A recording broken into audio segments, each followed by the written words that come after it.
Welcome back to another video. آج کی اس video میں علامہ اقبال کے بارے میں جو جنرل نالج کے سوال اکثر پیپرز کے اندر پوچھے جاتے ہیں، یا آپ کہہ سکتے ہیں سب سے زیادہ جو پوچھے جانے والے سوال ہیں، ان کا ہم جائزہ لیں گے۔ تو چلیے سیکھتے ہیں آج اس اہم ٹاپک کے بارے میں۔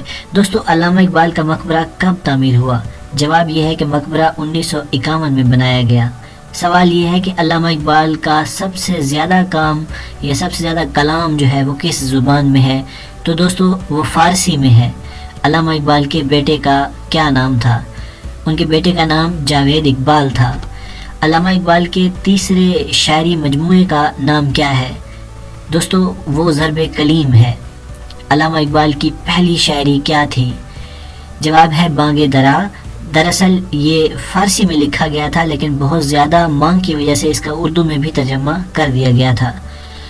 سوال ہے کہ اقبال کی وفات کے بعد شائع ہونے والی کتاب کا نام بتائیں۔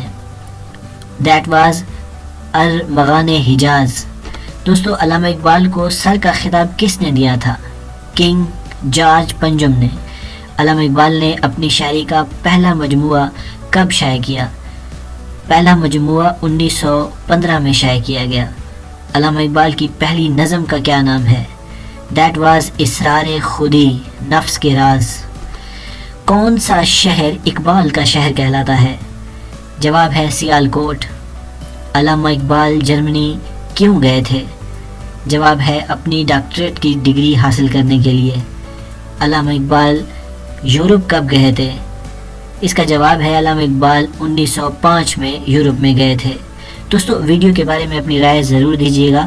اگر ان تمام سوالات کے بارے میں آپ کی کیوری ہو یا کوئی اور سوال ہو تو آپ ہمیں کمنٹس کر کے پوچھ سکتے ہیں۔ ویڈیو کو لائک کریں، شیئر کریں اور ہمارے چینل کو سبسکرائب کریں تاکہ اس طرح کی مزید ویڈیوز آپ کو ملتی رہیں۔ Thanks for watching, stay tune.